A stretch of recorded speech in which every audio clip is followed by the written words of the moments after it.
Thank you so much, Your Excellency, the Deputy President of the Republic of Kenya is present. Mimi ninaitwa Tamalinye Koech, naibu gavana wa Narok. Na asante sana Your Excellency kwa kukumbuka kusaidia watu wa Sal counties. Na asante pia mambo ya discipline umetusaidia.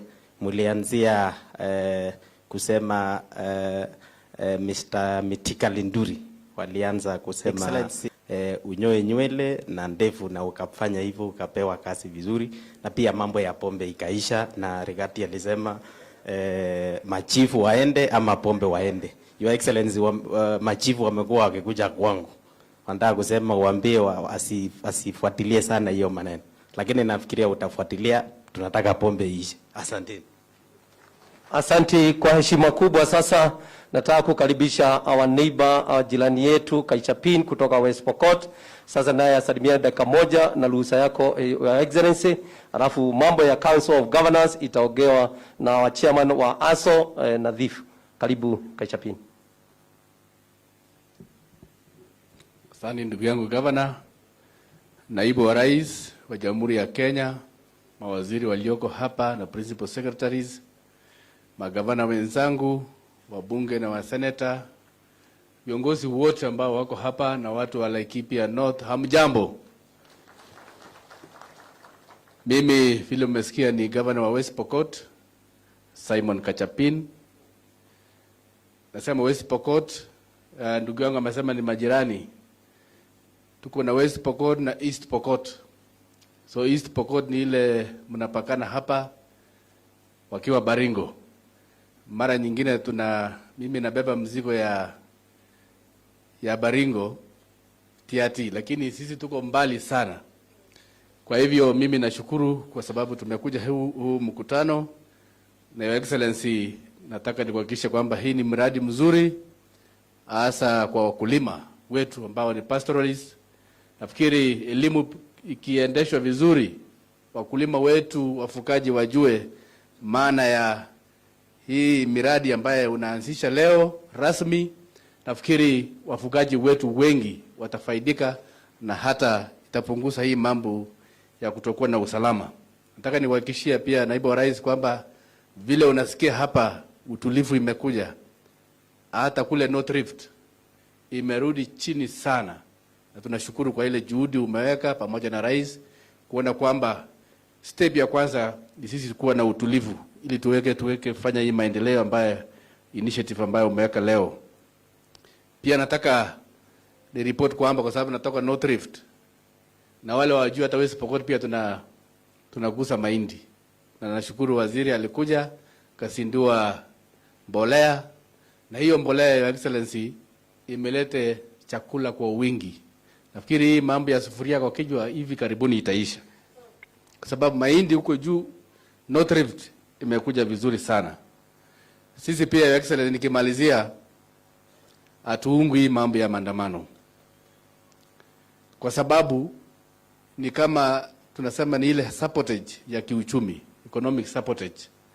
Kwa sababu ukiona yale wamefanya chana, wamefanya kuharibu mali.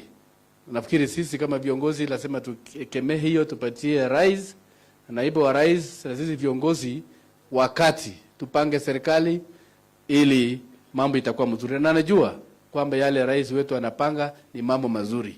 Ni ile wakati tu hawa wameteka advantage na wanataka kuharibu.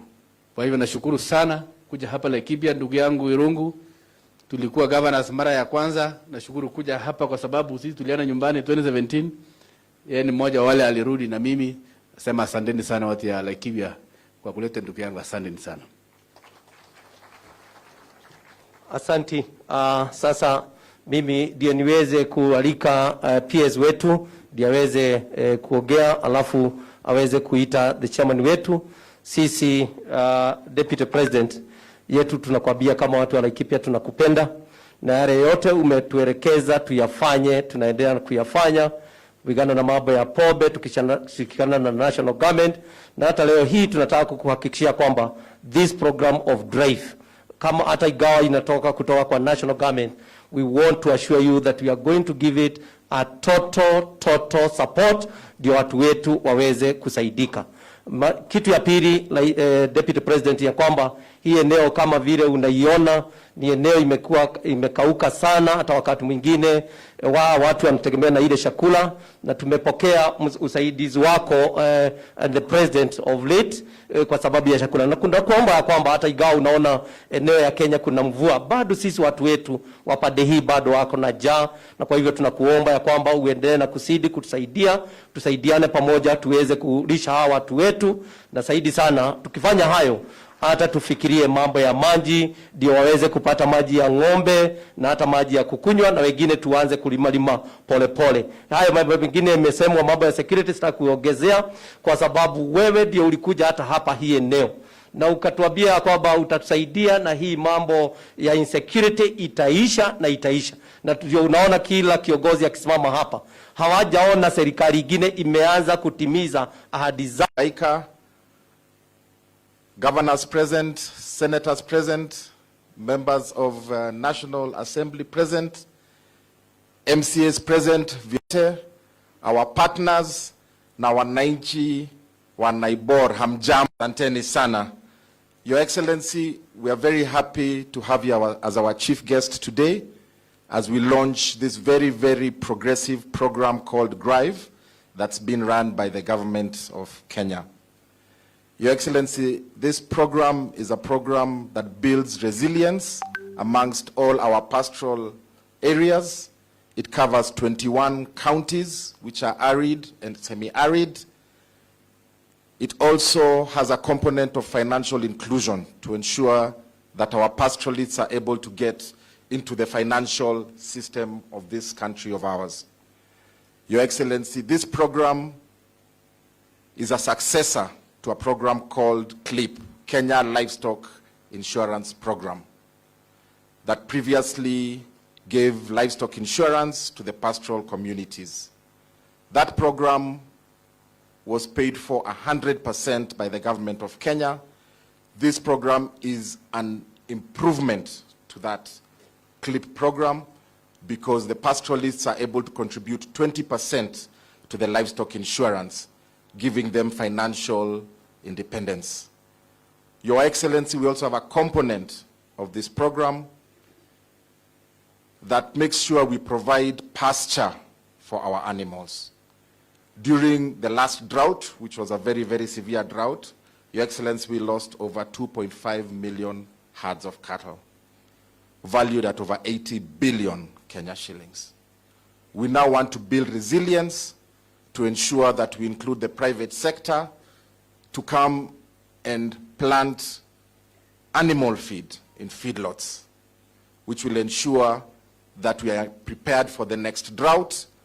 We plant enough feed for our animals, we bale it, and we store it, so that when the next drought comes, because we know there will be a drought, we will not be surprised. The DRIVE program is a partnership between ZEPRI, Madam Hope Morera spoke earlier before, who are doing the insurance component of it, the financial inclusion component of it. Your Excellency, every pastoralist that contributes to this insurance program gets a bonus saving check of 6,000 shillings, which is put in an account with some of our partner banks. That is the component that is bringing financial inclusion into our pastoralists, because now they can own and operate bank accounts. And then we have the Kenya Development Corporation, which is in the Ministry of Investments, Trade and Industry, partnering with the Agricultural Finance Corporation, which is in the Ministry of Agriculture and Livestock Production. Your Excellency, because of your vision and the vision of His Excellency the President of a whole of government approach, our ministry is working with 8 other state departments to make sure that we take care of the entire livestock value chain. We are working with the State Department of Arid and Semi-Arid Lands, because most of the pastoralists, 70% of them are in the ASAL areas. We are working with the State Department of Cooperatives, because, Your Excellency, we want to put our pastoralists into cooperatives so that they can come together and take these concessional loans from KDC and AFC to plant feed in the feedlots. We're also working with the Ministry of Cooperatives, of MSMEs, the State Department of MSMEs, because we want to commercialize livestock and ensure that our young men and women who are pastoralists can also become entrepreneurs. We are working with the State Department of Interior so that we can finish or bring to an end the menace of cattle rustling. We're also working with the State Department of Industry for value addition. You know, leather is one of our priorities. We are working with the State Department for Investments so that we can encourage local investors and foreign investors to come and invest into our livestock economy. And we are working with the State Department for Trade, Your Excellency, so that we can find a market for the products of livestock and livestock itself. As you are aware, we signed an MOU yesterday, His Excellency the President and the President of Iran, on export of livestock to Iran. This morning, there's another agreement that's being signed for export of livestock to Indonesia. And we also have big interest from Saudi Arabia for the export of livestock and livestock products. So we've opened up a big market globally to ensure that we serve our pastoral communities, and so that as they rear their livestock, which is their livelihood, we can commercialize it and put money in their pockets, right from the bottom coming up. So, Your Excellency, today, our CS for Agriculture and Livestock will be presenting a check of 418 million shillings, being a savings bonus for 73 pastoralists, so that we can bring them into the economy of this country. The MD of ZEPRI will also be presenting a check to you of 255 million shillings, which will be claims paid to our livestock community, the pastoralist community who own livestock, for the October season where the drought had hit and they had insured their animals. Your Excellency, as I conclude, this program has been made possible by several partners and several stakeholders, of which, if you allow, I would just like them to stand up so that we can recognize their effort in making sure that we move the needle a little further within our livestock sector. Number one, Your Excellency, is your PS, Ms. Teresia Mbaika. You know this program is in 21 counties and would not make it possible without the support of the governors. Madam PS here for devolution has been very, very instrumental, is ensuring that she acts as a bridge between the national government and the county governments so that we can make sure that this project is implemented in the counties. We have ZEPRI, who are our partners. So all the staff of ZEPRI, tafadhali musimame.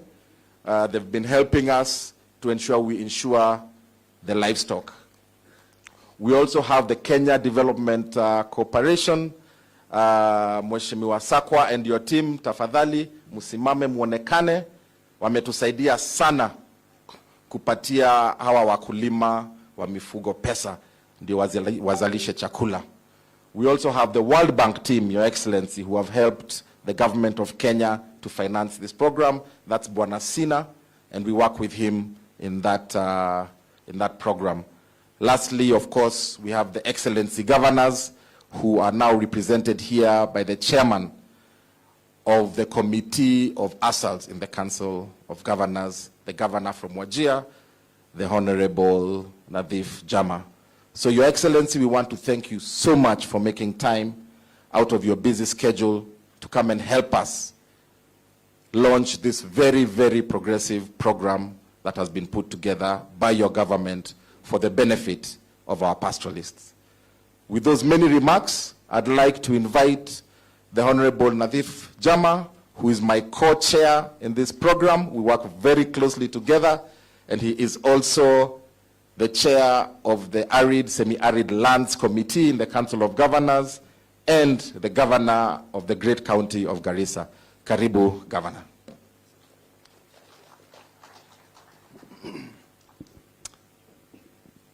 Your Excellency, Deputy President, Waziri is present, my colleagues, governors, deputy governors, PSS, and all protocols observed. Habari zenu. Your Excellency, I'll be very, very brief, because I think everything that was supposed to be said has been said. But Your Excellency, allow me to say one thing. Ever since we started this government after the elections of 2022, I think this is the fourth forum, or if not the fifth, that I happen to have the privilege of being with you on matters ASAL, on matters supporting the ASAL communities, the pastoralists of this country. I was with you in less than, I think, 10 days ago. We were together in Kilifi when you launched for us the Kipra ASAL program. I was with you also before that in other ones, but more important, this event of today also reminds me your love for supporting the ASAL counties. I remember you were with us in a very, very remote town in my county when the worst of the droughts were affecting the ASAL regions, in that small remote town called Malamin in Garissa County. Your Excellency, all this and indeed translates to one thing, i.e. your sincerity of purpose in dealing with matters drought and in matters supporting the ASAL communities. So hongera, Your Excellency, to both you and our President. And I must say that I think for the first time we are seeing some seriousness of commitment to alleviating the problems of the ASAL counties. Kwa hivyo asante sana, Your Excellency. I'm standing here representing the Council of Governors as the chair of the Council Committee for ASALs. And I just want to mention that this program, Your Excellency, is one that we have been with it for quite some time now, together with your able Ministry of Livestock, Agriculture and Livestock, and for that matter, together with the also the partners, the executing partners. We believe there is indeed real value to be driven behind this DRIVE program. And I want to mention to you that as a Council of Governors, we are committed to the same. We will support it so that we can see this value coming through, hopefully sooner than later, to the ASAL counties and to the people, to the pastoralist communities of the ASAL counties. Asante, Your Excellency. Thank you very much.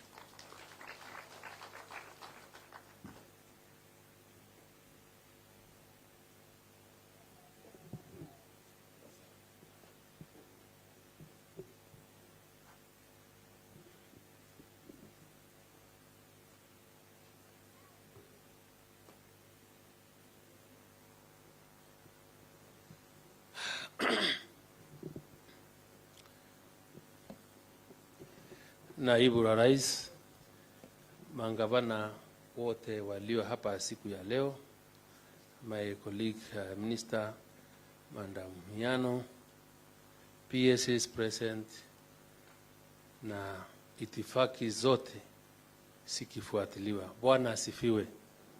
Bwana asifiwe tena.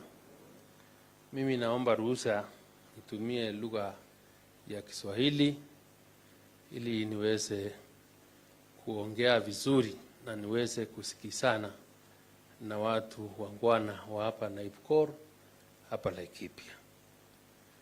Na yangu yatakuwa machache sababu mengi yamesemwa. Na sitaki kuyarundia na sababu wale waliongea hapo awali wameelezea vyema madhumuni ama maana ya murandi wa siku ya leo ambao naibu wa rais amekuja kama mgeni wetu wa heshima kuweza kuanzisha. Watu wa Laikipia na Wakenya wote tukiwa hapa, kitu kile ningesema kidogo ni kwamba wengi wamesema kuhusu serikali ya William Ruto na Rigathi Gachagua. Sisi ama mimi, waziri Miano hapa, mapiezi wale tulio nao hapa, tumepewa kazi ili kuweza kuwahudumia nyinyi wa Kenya na kuwahudumia wote wa Kenya kutoka kila pahali ya nchi hii.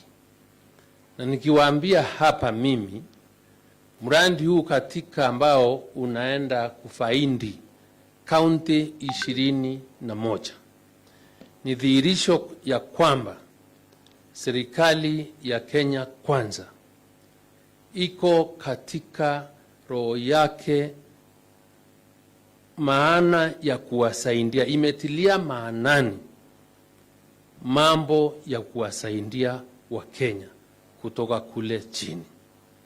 Na kwa wakati unaona tuko na mpango wa kuwaleta wafugaji pamoja through cooperatives, through financial support, na pia kuhakikisha ya kwamba hata ng'ombe ama mifugo inatafutiwa bei.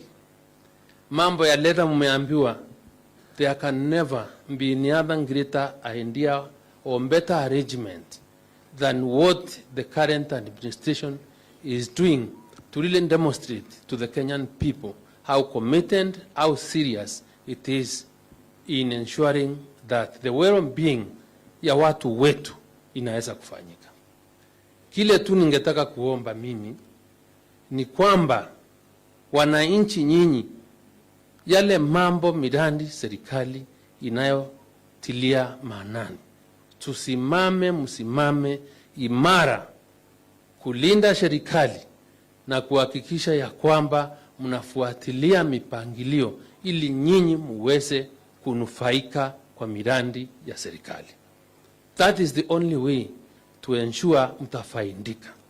Na niwaombe ya kwamba saa hii, na I think governor wa Marakwet amesema, wizara yangu tunafanya karibu sana na waziri Miano hapa, na 21 counties pale hii murandi huko pia kuna program za asal za ministry yake huko, na mnatuona tuko hapa. Sisi sote tuwafanya kazi ili tuhakikishe ya kwamba whatever is good for this country and for the well-being of our people is achieved through our collective effort in furthering the great agenda of the president and the deputy in moving this country to the next level.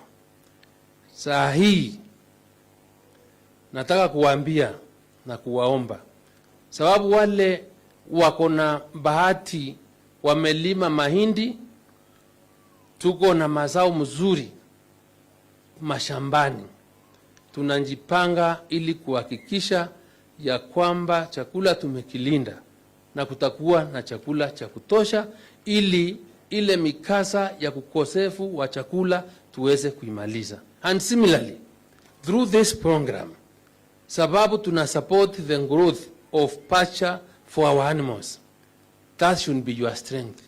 Tukilima chakula ya ng'ombe, wale wengine hawana, tunaweza kuwauzia wakati tunanunua chakula ya wananchi ama ya binadamu, na nyinyi pia mnauza ya ng'ombe. So we are going to establish to ensure that whichever community, depending on the ecological zone of that particular country, as what it can use, right, to really make their lives better.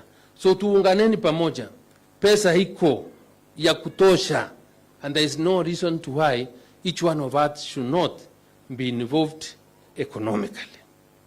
Na ya mwisho niseme hivi, ukiona vyaundwa, vyaelea vyaundwa. Ukiona vyaelea vimefanya nini? Vimeundwa. Hii serikali haijamaliza mwaka moja. Na hata kama atuongeangi sana, wacha niwaambie, iko na uchungu, tuko na uchungu sisi mwingi sana. Tukiona wakati rais alali, naibu wake alali, sisi tunafanya kazi masaa zaidi ya 18 kuhakikisha kurundisha mambo katika barabara sawasawa ili Mkenya asaidike. Wengine, the foundation that has been built for the last few months, other people wanataka kuiharibu. It is really painful. Na swali ile ningeuliza ni ya kwamba, just like Madam Rep alisema, if your right must end to where mine begins. Musikubali kupotoshwa. Mnajua Kenya imeumia kwa muda mrefu. Sisi wenyewe tulikuwa msituni, ndio unaona tulipopata uhuru tulinywa vile mtu yule mzee mwingine alisema. So mtu sirundishe sisi katika kichaka, sababu kazi yetu sasa ni kuhakikisha Wakenya wamefanyiwa kazi, and that we are committed. Nimefika leo usiku last night nikitoka Korea, and why it is paining me ni kuona watu wanaweka pesa zao kusaidia Wakenya kupata chakula. We are not related now watu, si wa Afrika, but they are really committed to supporting Kenya move to the next level and ensure there is food security. Na wakati hao watu wanafanya hivyo, sisi wenyewe, ndugu zetu wenyewe, ndio wanatuambia hatuwezi kuhakikisha mikakati imewekwa to support kuweze kufanyikana. Hao watu wamepotea, tuwaombeeni Mungu na wasameo hizo dhambi wamefanya ile miaka yote wamekuwa wakifanya, ili tuwe na nafasi ya kuhudumia Wakenya wetu. But it is really painful. The problem of ending anger in the country iko kwa mikono yetu sisi wenyewe. Kila mtu hapa akona jukumu ya kushalisha chakula, hata kama ni gunia moja. Wewe, before anybody comes to tell you at the cost of life aiendi chini, muulize wewe mwenyewe umechangia nini kuleta gharama ya maisha chini. Kama ni chakula hakuna, wewe shamba yako umeshalisha mahindi kiasi gani? Umeshalisha maharagwe kiasi fulani? Uko na ng'ombe ngapi? Ili utauza tuweze kuhakikisha nyama inapatikana katika soko, sio kutuambia tuende kwa street. Kwa hivyo kwa hayo mengi, ndugu zangu, let us be able to differentiate wale wanataka tujenge Kenya na wale wanataka tuendelee kubomoa Kenya, but we have a responsibility to build on what the president and the deputy has been doing to ensure we have a safe country for everyone. And I want to conclude by saying, from where I sit as a responsible Kenyan, there is no difference between what the leader of the Azimio coalition is doing and those other terrorists that sit and plan to kill millions of people through bombing or through other methods. Kwa hivyo, because he is a terrorist like anyone else and must be dealt with as such, as a terrorist in this country. Economic tourism, economic sabotage, hakuna terrorist mbaya kuliko hiyo, and that we must really be willing to defend. Kwa hivyo, kwa heshima kuu, mimi naibu wa rais, wacha nimalizie hapo, na nikushukuru sana kwa kupata nafasi ya kukuja hapa Laikipia kutuanzishia mradi huu, na ni pledge tutasukuma kazi. Kwa hivyo mimi wacha kwa heshima niulize nyinyi nyote msimame tumkaribishe naibu wa rais. Tuliongea na Madam Waziri akaniambia ataongea, tumekubaliana vizuri, sijamsahau, na akaniambia pia ako na mali analeta. Kwa hiyo that is why your excellency, singesahau my good friend, my colleague Madam Yana. 1 2 3, karibu naibu wa rais. uweze kuhutubia wangwana hapa na kutuanzishia rasmi mradi huu wa drive. Thank you, sir. Asanteni, tafadhali tuketi.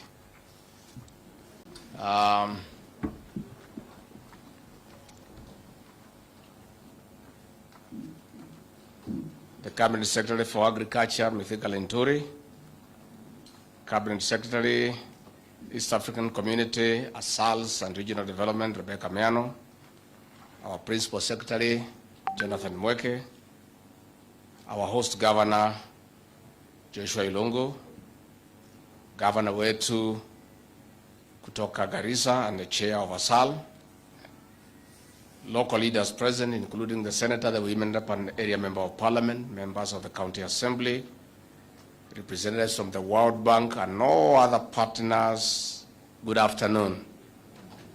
Hamjambo. Hamjambo tena. Asante. Acha kwanza nisome hii imeandikwa alafu niseme yangu ya roho.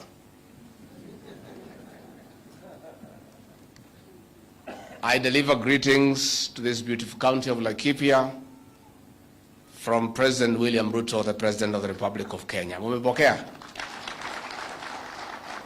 Soon after assuming office, President William Ruto assigned me, among other functions, the role of coordinating partnership projects across the country and making sure that we harness resources to ensure that no Kenyan dies from lack of food during the longest drought in Kenya's history.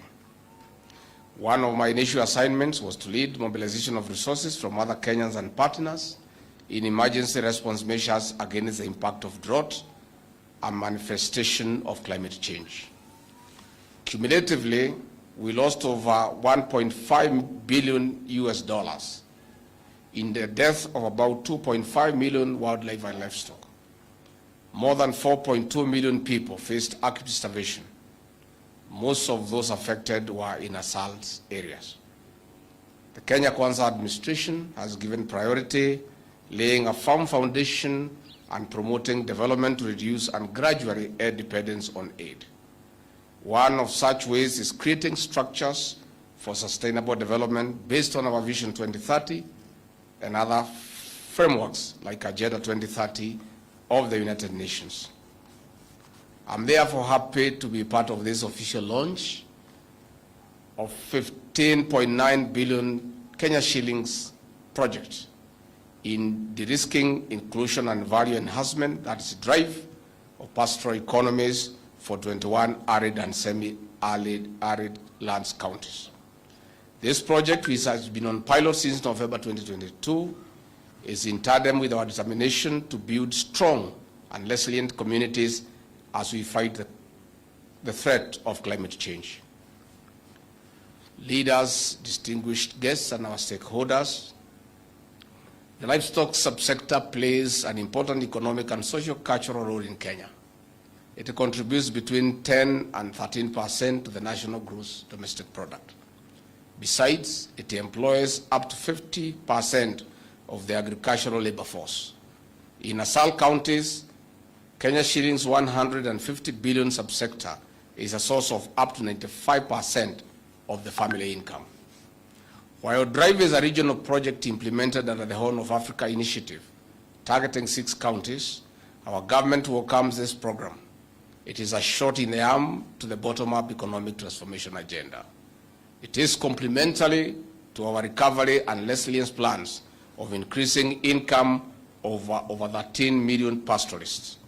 This is through reducing vulnerability to poverty and ultimately the year-in, year-out expenditure on drought emergency and mitigation measures.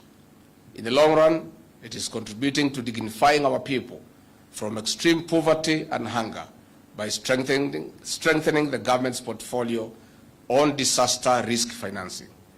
We thank the World Bank and all other partners for their invaluable support to this initiative. Distinguished guests, the Kenya Kwanza plan gives priority to the livestock subsector as an essential component to achieving our Vision 2030 and Sustainable Development Goals. The medium-term plan of 2023 to 2027 identifies agriculture insurance for crops and livestock as key in exports.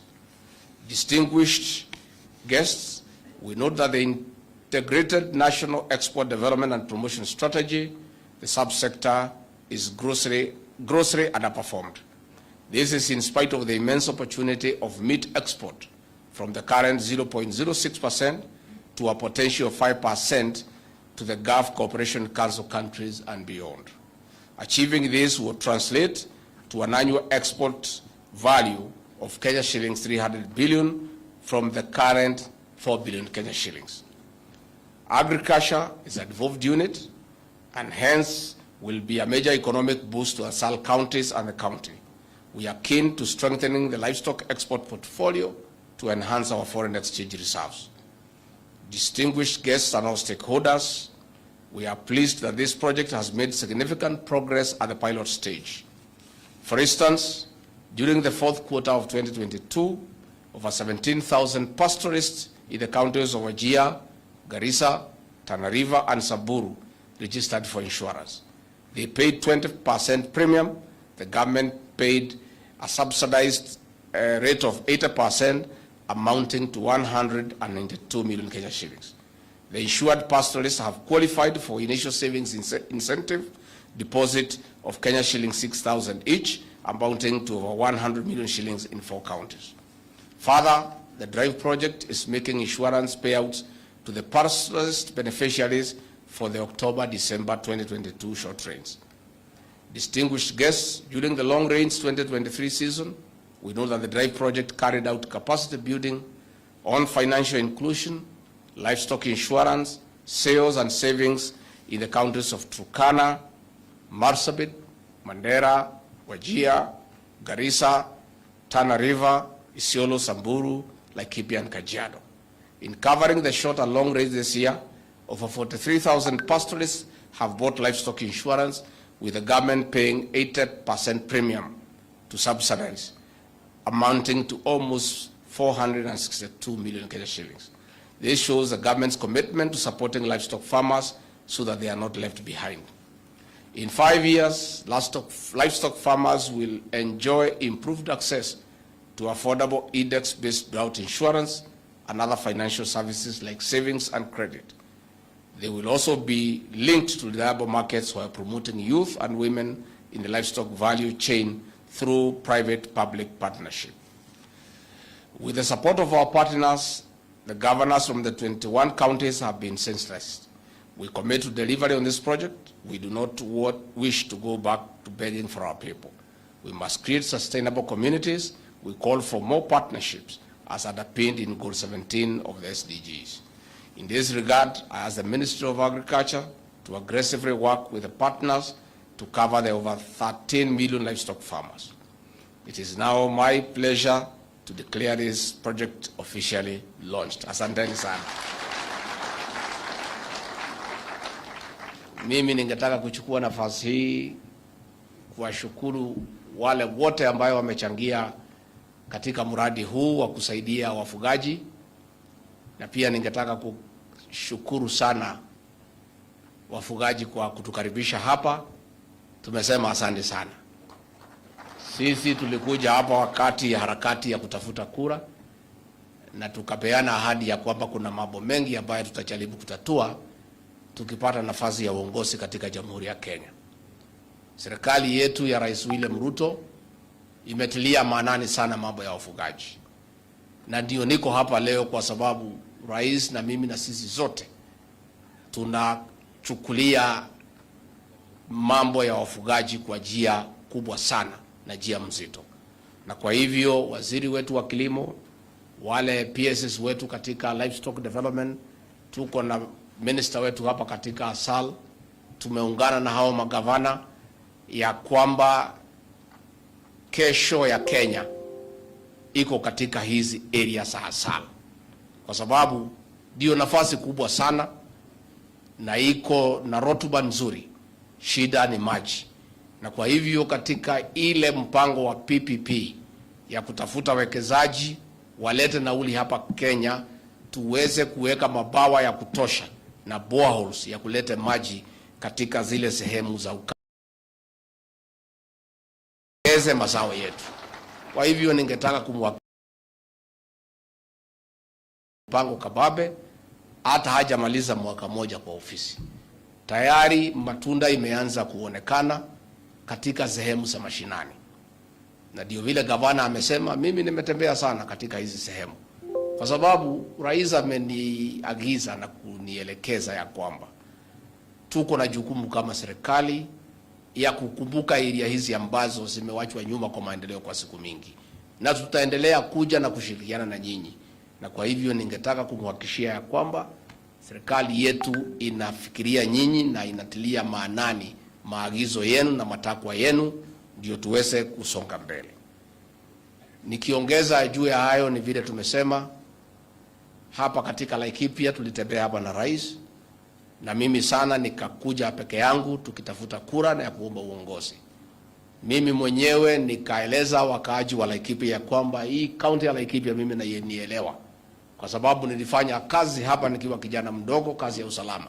Nilikuwa pale katika tarafa ya Ngarwa katika Laikipia West, na nimetembea sana katika area hii tukipambana na wezi wa ng'ombe na wale wakora wengine ambayo wanachafua amani katika kaunti ya Laikipia. Na mimi mwenyewe nikatoa hakikisho ya kwamba tukipewa nafasi ya uongozi, William Ruto akiwa rais wa Kenya na mimi nikiwa naibu wake, tutahakikisha ya kwamba swala la usalama katika kaunti ya Laikipia limeshughulikiwa, na hiyo maneno ya wizi na mauaji itafika mwisho. Na mimi ningetaka nichukue nafasi hii kuwapongeza county commissioner wetu na katika police commander na wale kamati zetu zote za usalama kwa kazi nzuri ambayo mmefanya. Asanteni sana. Lakini kugali kumebaki 30%. Tugali tuko na maafa hapo, tuko na hapo wizi wa ng'ombe na area hiyo na area zingine. Na mimi ningetaka niseme nikiwa hapa leo ya kwamba tutafanya kila juhudi. Hiyo 30% imebaki, ndio watu ya Laikipia waweze kulala usingizi, waamuke asubuhi kama Wakenya wengine, bila mlio ya risasi, bila wizi ya ng'ombe, bila ya mtu yote kushurutishwa. Hiyo 30% tutashughulikia. Na mimi ningetaka county commissioner na watu yako, you must work around the clock, and these chiefs must help you because they know where the problems are. I know we have an upsurge from the neighboring Tiati, from Baringo East, ambayo wanakuja kusumbua sisi hapa katika Laikipia. Kaa chini bwana county commissioner. Na mimi ningetaka tuseme ya kwamba ile mpango tumefanya katika North Rift ya kuweka askari ya jeshi na wale ya polisi, au maharamia watu wanatusumbua walikuwa wanafikiria ni mchezo, kwa sababu hapo mbeleni askari walikuwa wanamwagwa, kunakuwa na operation mwezi 3 mwezi 4 wanaondoka, wale bandits wanarudi. Ningetaka niseme nikiwa hapa Laikipia, hao wanajeshi tumemwaga katika area hizo, hao polisi watakaa hapo mwaka huu wa 2023, watakuwa huko 2024, watakuwa huko 2025, watakuwa huko 2026, wataishi huko milele mpaka hii maneno ishi. Na hatuna haraka ya kupeleka hao anywhere, they will stay there. Hakuna pahali wataenda. Sasa wewe kama ulikuwa kazi yako ni kutafuta pesa, wizi ya ng'ombe, utafuta kibarua kingine ya kufanya. Kama mlikuwa mnafikiria hiyo askari wataondoka, they are going nowhere. They will stay.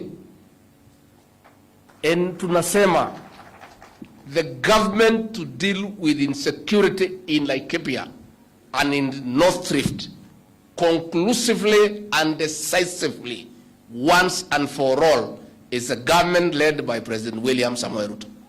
Hiyo ndio serikali itamaliza hiyo maneno. And we are determined. Our CS for Interior, Kithure Kindiki, has camped in that region for 6 months.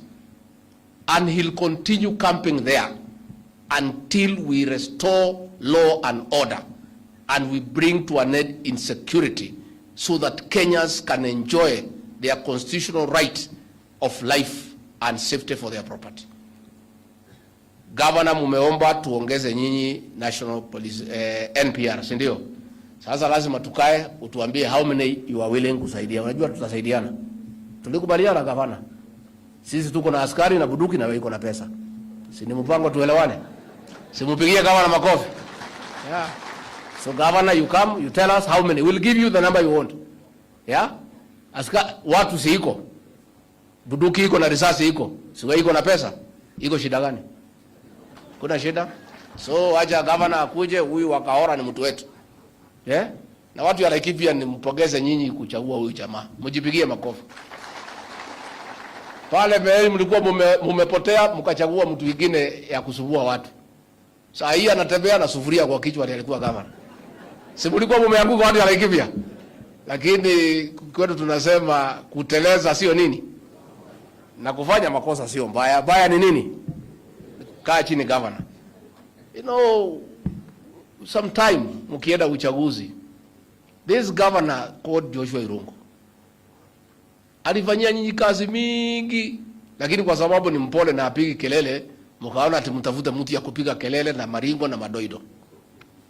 Ati jina kubwa ya familia kubwa nini mkakuja mkaweka. Mkienda kutafuta huyu mlikuwa mnalia na jicho moja mmefungua ingine. Sasa nyinyi mkae na huyu gavana. Na huyu gavana anatusaidia sana kwa sababu he works together with the national government. Ndio watu ya Laikipia wafaidike. And that is why we are supporting him. And governor will work with you, look for resources to give the allowances to the NPRs. We'll give you the NPRs to help you and the people of Laikipia to secure this county so that people can go about their lives. Kwa hivyo nakushukuru sana. Pia nashukuru nyinyi kwa kumrudisha huyu senator. Huyu ya Jacobo na Ibrahimu na wale wengine. Huyu. Sasa yule walikuwa na shindana na yeye ndio wanatumiwa na Raila kuenda kuchoma vitu huko Kitengela. Hiyo vijana walienda kuchoma Kitengela ni wa ile kikundi ya hiyo mtu mlikuwa mnaambiwa mchague hapa senator. Ndio amelipwa pesa na Raila kutafuta vijana ya hiyo kikundi haramu kwenda kuchoma mali ya watu huko Mlolongo, huko Mombasa Road. Ati ni kiongozi ati wa Kikuyu. Sasa kwani watu wanadharau hiyo wa Kikuyu kiasi gani? Huyu anaweza kuwa kiongozi wa Kikuyu?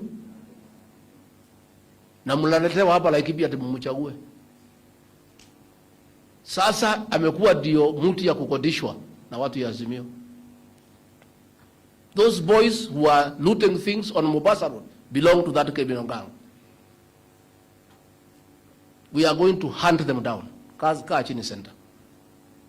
And let me say now, pahali imefika, sasa ni sawa.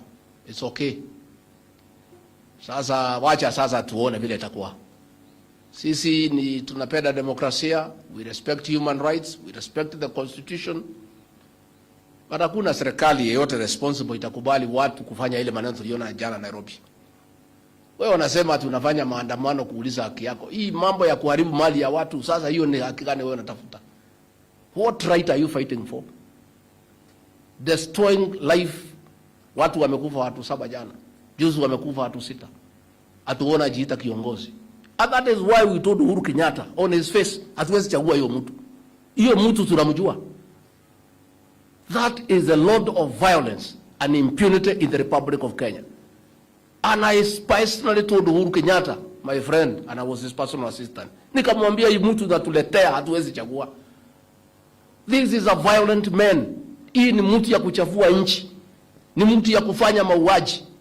Alianza hii maneno 1982 akipindua Rais Moi, akaua watu.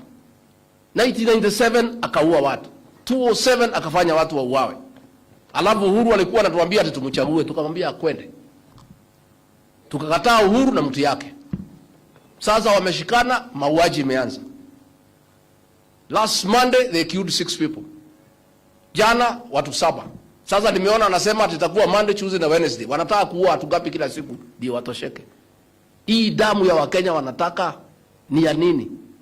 How much blood must you shed, Raila Odinga, for you to be satisfied? The people of Kenya rejected you 5 times. Wamekukataa wa Kenya.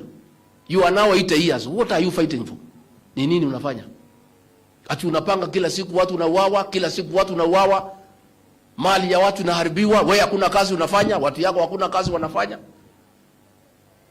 Umechukua vijana wetu wa hiyo criminal gang inaongozwa na hiyo mtu hapa Laikipia, unawatumia na walipa pesa kidogo.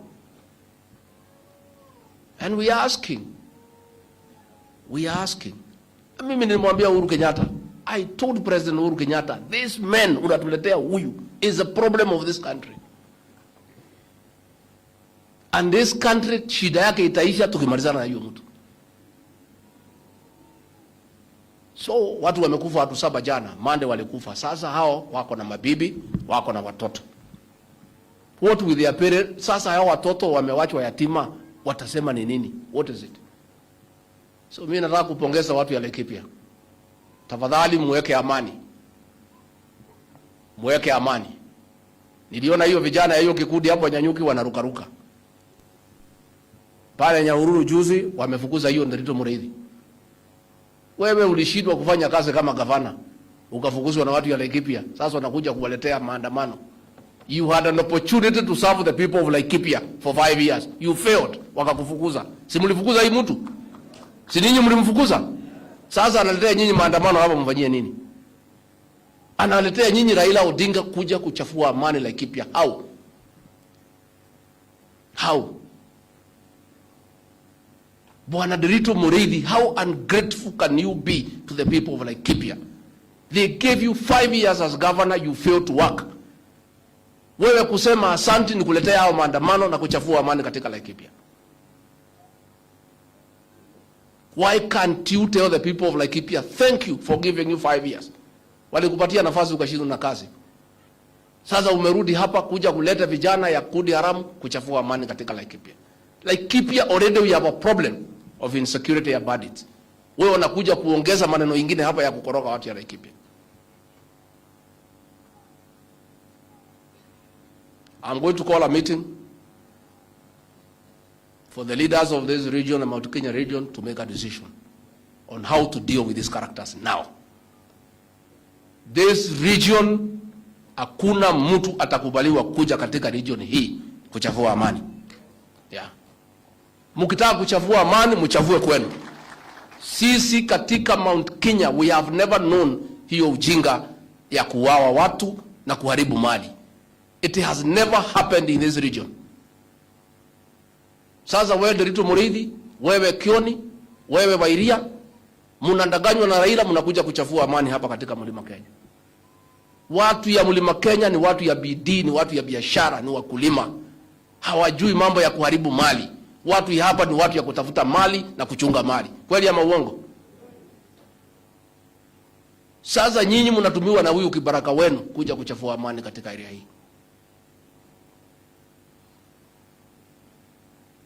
I'm going to call a meeting for leaders. We are going to make a decision as a region so that we agree what will happen.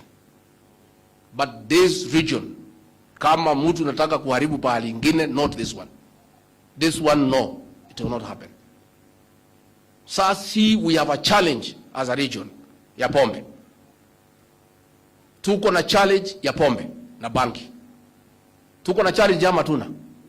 Tunajaribu kuokoa watoto wetu kwa mambo ya pombe na banki.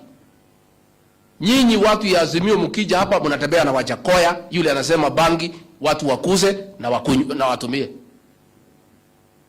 Rafiki yenu yule mkubwa ni Wajakoya. Yule mtu ya kusema watu wafanye nini? Watumie bangi. Shida yetu katika region hii ni bangi. You cannot be for this community. You are against this community. As a region, we have a challenge with drugs, with bangi.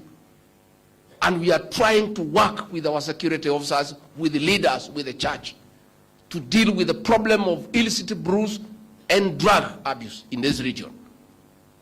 Then the guy you walk around with is the one telling our children that bangi is a good thing. They should grow it and they should be allowed to use bangi. And then you say you are a leader from this community. Lakini hata mimi ninajua nilikuwa najiuliza, how come watu wazima wako na akili na wamesoma wanaweza faa sufuria kwa kichwa, lakini Saida niona wanatembea na Wajakoya nikaelewa.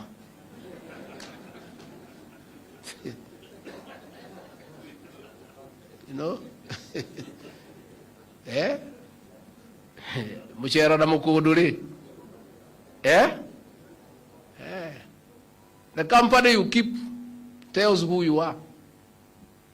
If you walk around with a fellow who smokes bangi and who is championing for bangi to be sold openly, to be legalized, what is likely to happen to you? And what is your behavior now showing?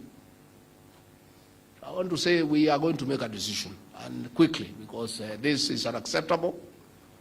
And no, it's not possible. Tuwezi kubali. It's not possible. Kwa hivyo mimi sitaki kusema kuzidi hapo. Nataka kuomba nyinyi tuendelee na kufanya kazi na tuendelee kuweka amani na tufuate sheria za Jamhuri ya Kenya. Hii nchi ya sheria na hakuna sheria imekubalia mtu mwingine kuharibu mali ya Mkenya mwingine ama kumuumiza. Na niseme ya kwamba officers wetu, please, Wana County Commissioner, Wana Police Commander, don't allow, under whatever circumstance, the resurgence of that criminal gang here in Laikipia. Don't. Yeah. Na mimi, I want to say that any security officer in this region who allow the resurgence of that gang, it's up to you. We cannot allow that gang to resurge here. We know what they did to our women. We know what they did to our children. We know what they did to our businessmen. That criminal gang will not be allowed to be revived. Not just in Laikipia, but in the Republic of Kenya. Please sit down. Kwa hivyo mimi nimeshukuru. Iko macheki mko nayo sasa tupeane. Sasa unajua karibu tunakula mori kidogo, hii watu wanatukasirisha ya kuharibu mali ya watu. Alafu waziri wetu huyu Rebecca Miano, wewe Rebecca kuja hapa watu wakuone. Sasa Linturi utaki watu wasikie sauti ya hii mrembo. Huyu waziri wetu ni mzuri sana na ndio ametusaidia mambo ya chakula kila siku hapa Laikipia. Leo ametumia sisi gunia 800 ya mchele na gunia 300 ya maharagwe. Si ni mzuri, amsalimie? Ama mtaki kuona huyu mrembo wetu? Salimia watu waziri. Asante sana Mheshimiwa Naibu wa Rais. Nimefurahi sana kuwa Laikipia leo. Na nikueleze kwamba Sunday, Jumapili, nilikuwa Laikipia West.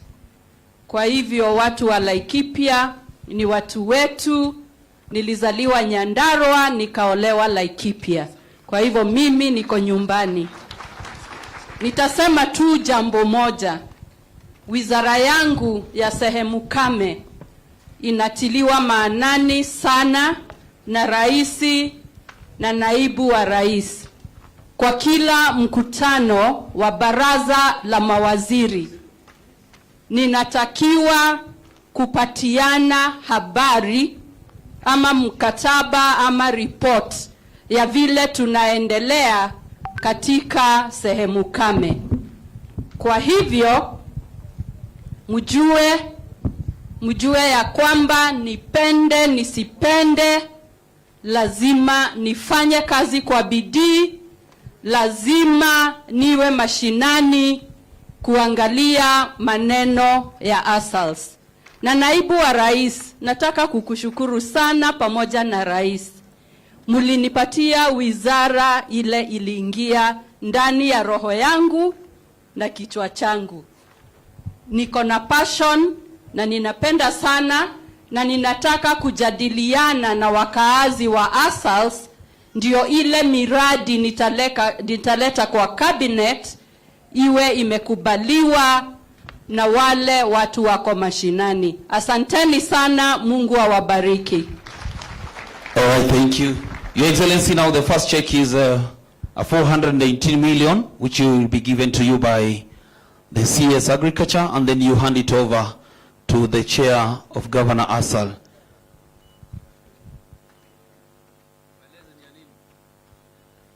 Hii ni hundi ambayo Mheshimiwa Naibu wa Rais, ni pesa ambazo yule mtu ama mkulima ana save, basi anaweza kupewa, na the government also inapeana a 15% kwa wale watu ambao wameweza kusave na kupata hiyo nafasi.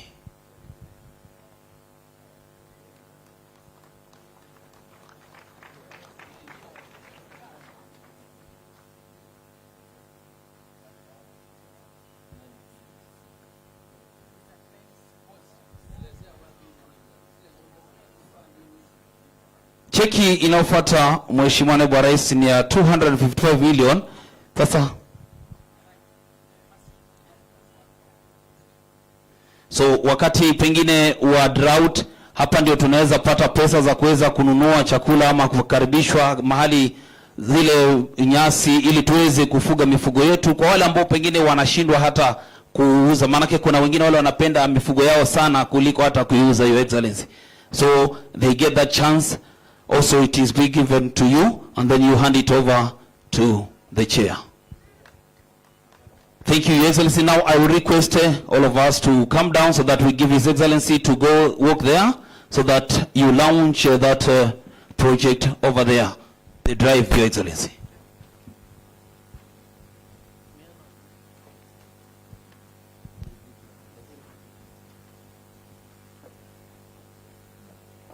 Basi ataenda kukata. Your Excellency, you will cut and then we will step back so that we have a count of 5 and then. Thank you very much. Makofi kwake Mheshimiwa Naibu wa Rais. Tusonge nyuma tafadhali.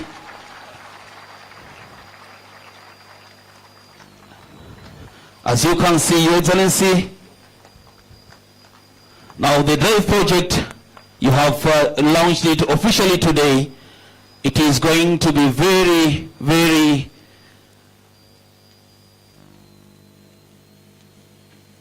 thank you. Makofi tafadhali tumpigie Naibu wa Rais. It's going to be very useful to the wananchi, most especially the pastoralists in the ASAL regions. Thank you very much, Your Excellency.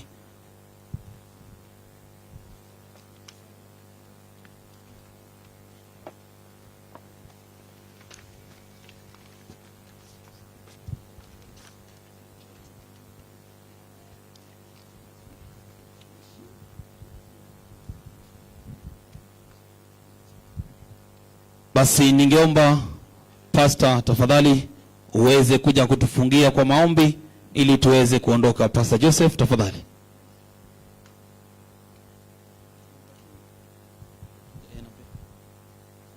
Jafet kunradhi. Pastor Jafet.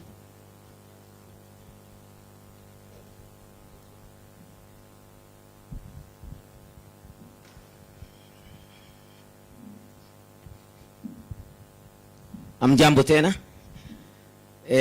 Iwapo kuna yule ambaye kusikia jina langu hapo mwanzoni, naitwa mchungaji Jafet Munoru, nimeokoka Yesu ni Bwana, nafanya huduma